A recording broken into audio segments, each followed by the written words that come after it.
Ha sido un leve instante, rápido y muy raro. Lo dijeron las nubes oscuras como el odio, unas gotas escasas y frescas en la frente. Va llegando el otoño, y como una nostalgia vestida de futuro, he pensado en la ropa que te envuelve estos días, posiblemente esa que ni se ha tejido, esa que aún no has comprado. Me sentí tan feliz, muy cercano a tu cuerpo, leyéndote estos versos que voy ya dando forma, y bebiendo, jugando, amándote entre risas. Ha sido un breve instante, sí, real pero raro, y me toqué la cara para comprobar solo que este frío inminente puede ser verdadero, quizá breve instantánea o un deseo de otoño.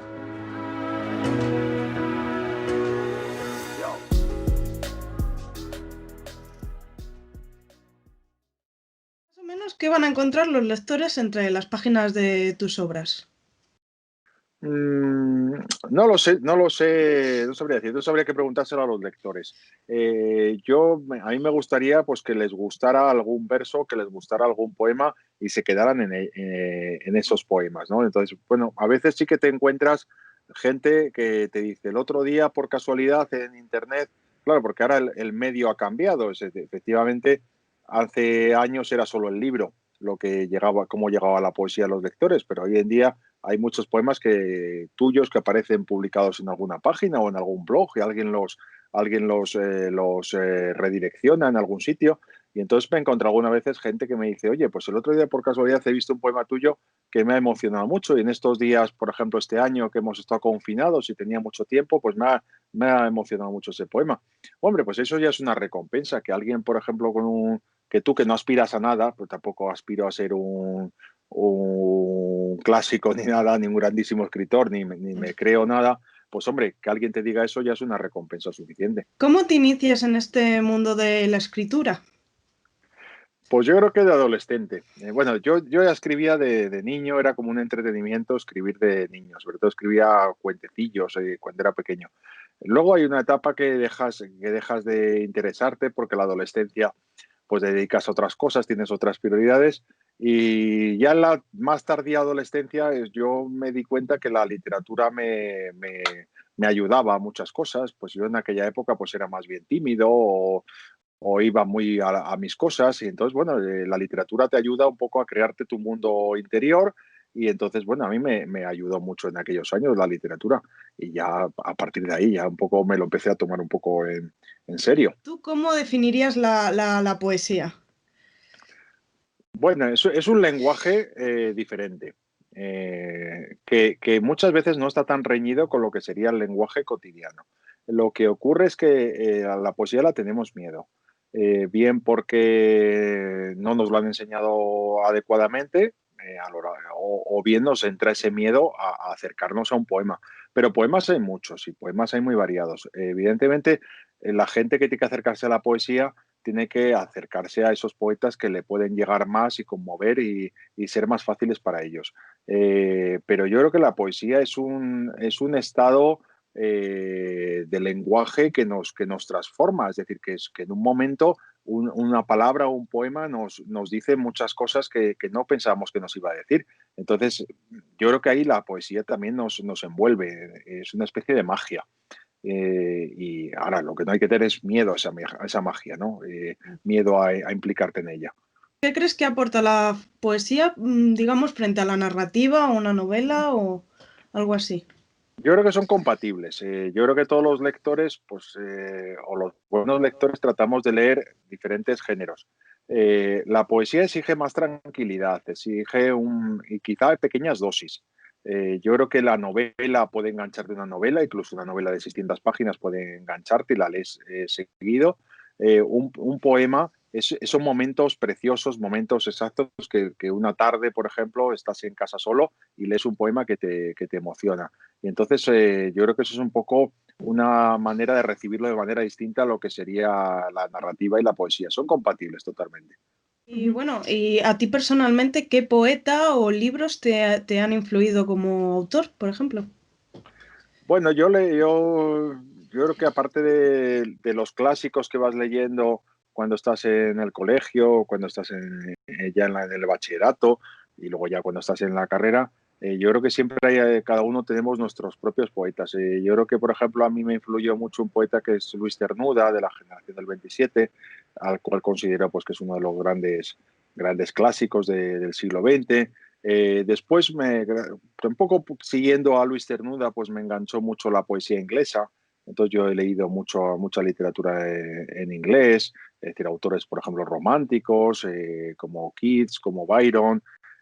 Por citar españoles, pues por ejemplo, te podría citar autores castellanos, por ejemplo, como Claudio Rodríguez, podría citarte a Antonio Colinas, que también es un autor que vive en Salamanca, más cercano, un poco una línea de esos autores que de repente te llenan, ¿no?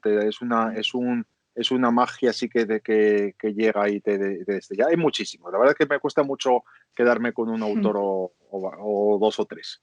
¿Hay algún género literario que te gustaría escribir y a lo mejor no te atreves? Hombre, pues en narrativa he hecho algunas cosas, pero no me...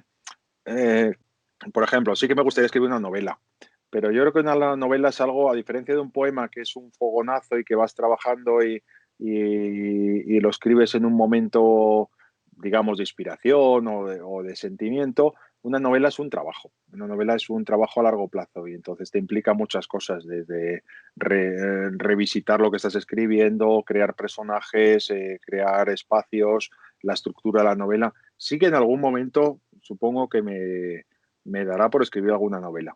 De momento no, pero bueno, sí que es una asignatura pendiente.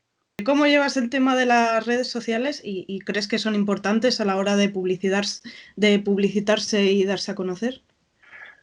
Pues lo llevo, vamos a ver, yo llevo de una manera prudente. Pues lo llevo de una manera prudente. O sea, es cierto que ahora se habla mucho de la poesía influencer, de la poesía instagramer, por ejemplo, se habla mucho de todos estos poetas que tienen miles de seguidores o decenas de miles. Yo soy muy prudente. Creo que sí que puede ser una buena opción para difundir la poesía. Y no hay que descartarlo, pero bueno, teniendo cierta prudencia, que tiene que haber un pozo detrás. O sea, no puede ser, escribo cuatro versos así improvisados, los publico en Instagram y ya por eso ya me considero que eso va a tener una fuerza extraordinaria. Entonces, bueno, sí que sigo a gente por las redes sociales y yo, desde mi parte, pues soy, digamos, más comedido, procuro ser más, tampoco me prodigo demasiado como autor, como autor. O sea, las redes sociales los utilizo más para cuestiones personales, ¿no? De tener amigos conectados y eso. Pero bueno, es un mundo que hay gente más joven que yo que ya vive, son nativos en ese mundo. Yo, los demás somos un poco, nos hemos ido haciendo poco a poco. ¿Qué consejos le darías a otros autores, sobre todo los que no se atreven a escribir poesía? Pues primero hay que leer. Yo creo que ese es la gran asunto. Tienes que disfrutar leyendo. Y a partir de ahí te saldrá solo. Primero te saldrá de manera imitativa, que imitas a los autores que vas leyendo, y luego ya saldrá poco a poco, si ese es el camino, saldrá tu voz. Con más fortuna y con menos. Y de tampoco obsesionarse porque el éxito no es fácil, ni existe el éxito, dejémoslo a los deportistas o dejemos a los futbolistas, pero el éxito en literatura es una cosa que prácticamente no existe. Entonces, disfruta con lo que haces, aprende y sobre todo lee a otros autores. De ahí sacarás mucho. ¿Crees que se podría fomentar un poco la lectura de estos géneros de poesía y demás? Yo creo que abordándolo sin miedo y sin drama en la enseñanza. Yo creo que muchas veces creamos una especie de pedestal absurdo. Vamos a leer un poema de Garcilaso y te voy a examinar sobre ese poema de Garcilaso y como no me digas exactamente cuántas sílabas tiene cada verso, pues estás maldito para siempre y suspendes el curso. Yo creo que se ha creado un drama en torno a la poesía. La poesía, en principio, hay que disfrutarla. Luego ya la estudiamos, pero primero hay que disfrutarla. Entonces, yo creo que hay muchas. Yo, por ejemplo, este año, algunos alumnos me decían, cuando los leía un poema en clase, me decían, es que nunca nos habían leído un poema. Y yo, pues eso es grave cuando en la enseñanza la literatura se va dejando un poco como una cosa de mero estudio. Entonces yo creo que por ahí habría que empezar. y sin obligar, sin dolor.